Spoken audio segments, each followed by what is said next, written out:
Oui, alors ça fait maintenant 35 ans que j'enseigne dans ce département d'anthropologie. Et je mentionnais plus tôt que j'ai souvent eu des discussions franches avec mes collègues ethnologues à propos des bases biologiques du comportement. Mais souvent, ces discussions tombaient à plat parce que je réalisais que mes collègues ne connaissaient pas les fondements théoriques qui, moi, me permettaient de faire mes arguments.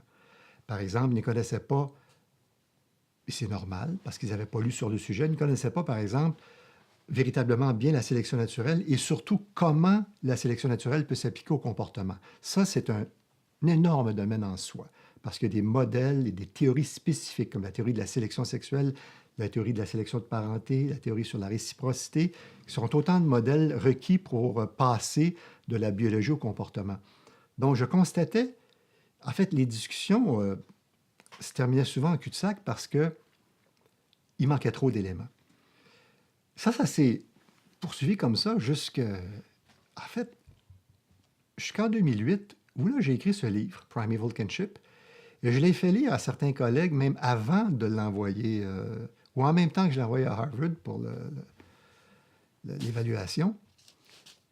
Et je me souviens de collègues qui rentrent dans mon bureau qui me disent « Mais c'est absolument fascinant, Bernard. » Et ce collègue-là avait été un des plus fervents anti-biologie, collègue anti-biologie que j'avais connu. Par ailleurs, très bon collègue, mais il ne croyait pas, etc. Mais là, il avait la vue d'ensemble. Et il me disait ce qui m'avait frappé, mais c'est tellement pas polémique. C'est tellement pas controversé, c'est tellement pas acrimonieux.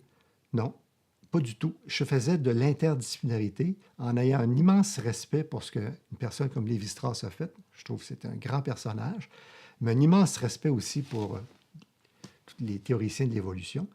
Donc, il me disait, ce n'est pas polémique, et puis c'est tellement logique. Et ça, c'était en 2008.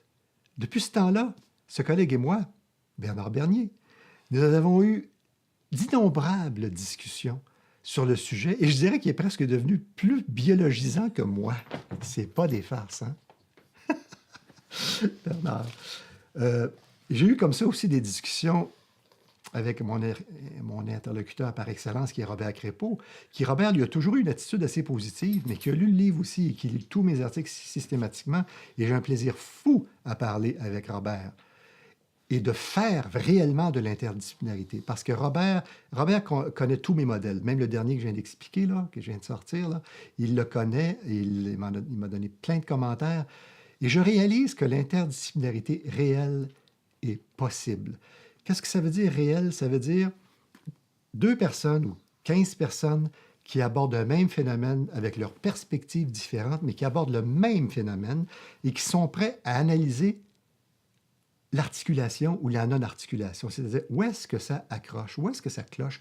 Où est-ce qu'au contraire, il y a un lien? Si on ne fait pas ça, on ne fait pas de l'interdisciplinarité. On peut faire de la multidisciplinarité comme on fait dans les départements d'anthropologie à 4 sous-disciplines. On met 4 sous-disciplines ensemble, on laisse travailler séparément, puis on est multidisciplinaire. Mais on n'est pas interdisciplinaire au sens où on ne cherche pas à résoudre un même problème avec des approches différentes pour enrichir le tout. Je réalise et je crois fondamentalement à la possibilité de l'interdisciplinarité. Et depuis l'écriture du livre, bon, d'autres l'ont lu au département, ça s'est propagé. Et à un moment donné, on a mis sur pied un séminaire de doctorat réellement interdisciplinaire. On était 4 professeurs, dont Bernard Bernier et 2 autres, un archéologue et un étholinguiste, où on abordait à chaque 2 semaines un thème particulier, mais à partir de textes que nous avions proposés, mais le même thème. Donc, on pouvait parler les 4 sous-disciplines du même sujet et voir où le bas blessait ou non. Ça, c'est de la véritable interdisciplinarité. Et pour moi, ça a été un peu une révolution dans notre département parce que pour la première fois, l'interdisciplinarité biologie-culture avait ses lettres de noblesse. Vraiment. On a eu du plaisir ensemble. Là, je ne suis plus dans le séminaire pour des raisons qui n'ont rien à voir, des raisons très pratiques. Et je ne sais pas si ça se fait de la même façon parce que ça prend quelqu'un qui peut parler de comportement, évidemment. Et ça m'amène justement à une question plus générale, c'est que moi, j'ai beau avoir mis sur pied pendant des années plusieurs cours sur le sujet des rapports entre biologie et culture. C'est moi qui les enseigne. Il y a un autre collègue, Daniel Pérusse, qui traite de sujets similaires, euh, mais de façon assez différente. Lui, c'est plus les neurosciences et la génétique du comportement. Donc, c'est peut-être plus difficile de faire des rapports avec l'anthropologie socio-culturelle. Mais quand je ne serai plus là, d'ici un an, parce que je prends ma retraite officiellement dans un an, je ne sais pas si le département va engager quelqu'un qui est... En fait, le département va engager quelqu'un selon, j'imagine, le bon vouloir des bioanthropologues qui vont décider de ce qu'ils veulent comme pour poursuivre, pour enrichir leur sous-discipline. Mais admettons qu'ils ne sélectionnent pas, qu'ils ne définissent pas un poste dans le domaine des rapports biologie-culture, bien, tout ce que j'ai fait, dans le fond, tombe à l'eau. Les cours tombent, toute la perspective tombe. C'est très, très, très dommage. Il aurait fallu qu'on soit 2, 3, 4, 5. Mais c'est très difficile en sciences sociales des 2, 3, 4, 5 avec cette perspective-là, parce que, pour des raisons historiques, ces gens-là n'ont pas été engagés. On n'a pas engagé ces gens-là. Il y avait trop de réticence, de crainte, et ainsi de suite.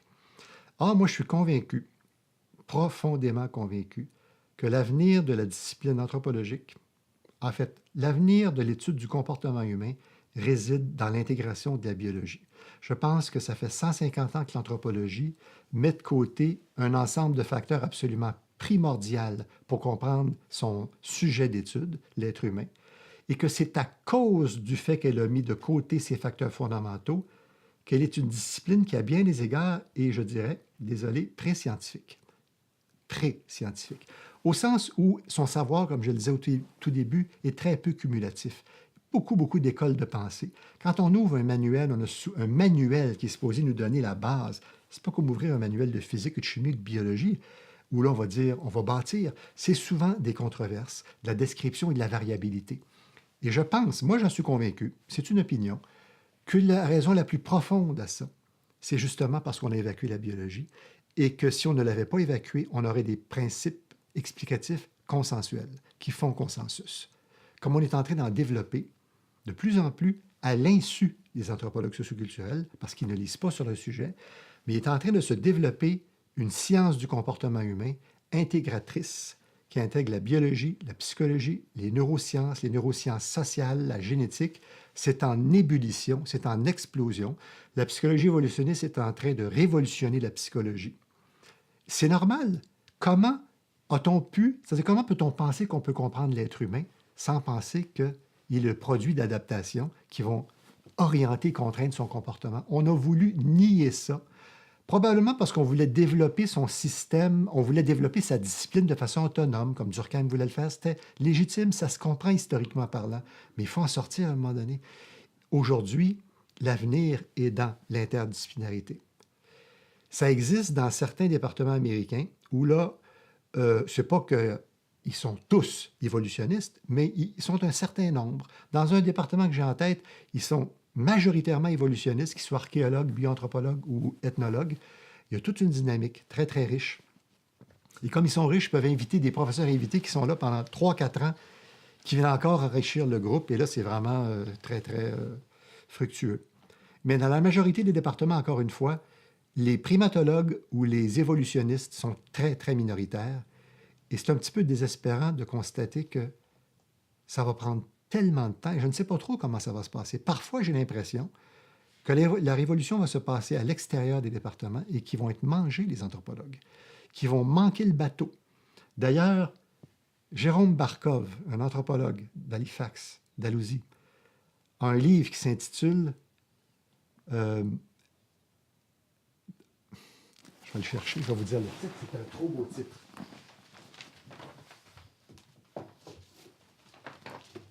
Missing the Revolution, Darwinism for Social Scientists. Missing the Revolution, et il dit dans ce livre, il n'est pas trop tard pour prendre l'autobus, pour attraper l'autobus. L'autobus passe devant vous autres, là, vous êtes fermés, vous ne voyez rien.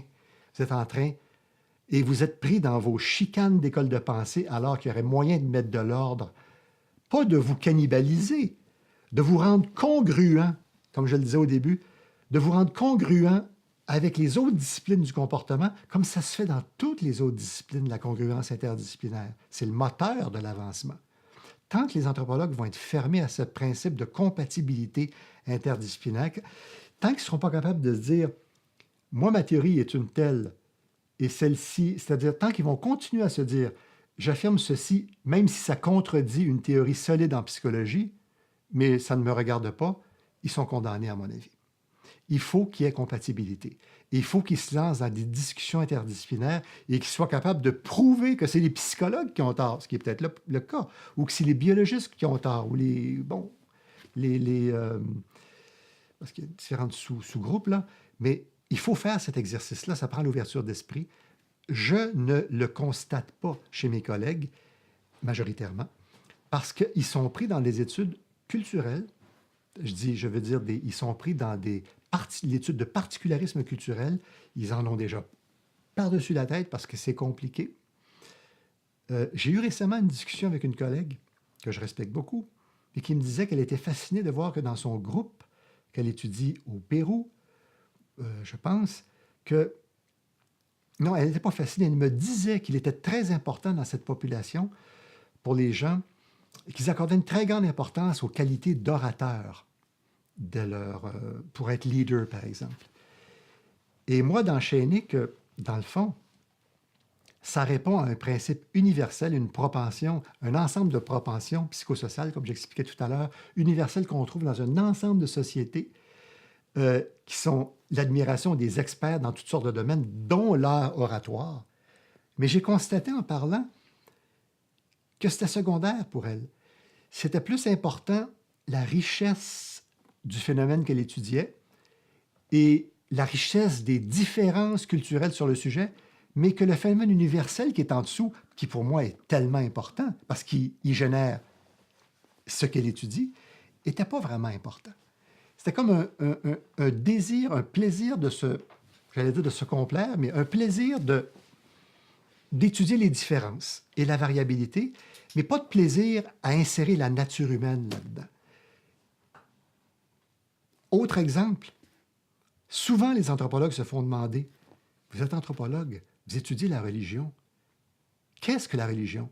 Et l'anthropologue de répondre, vous savez, les religions, d'abord, peut-on parler de religion? Vous savez, c'est tellement complexe, c'est tellement variable. Peut-on parler de religion? C'est pas tous les peuples qui ont des religions. Et là, on les écoute et on se dit, OK, on se lance dans les un tel font ceci, les un tel font là. Alors qu'on sait, dans une perspective évolutionniste maintenant de plus en plus, qu'il y a des contraintes cognitives extrêmement nombreuses et importantes qui génèrent des phénomènes comme la croyance aux esprits ou toutes sortes de biais cognitifs qui viennent nous amener à croire à toutes sortes de choses.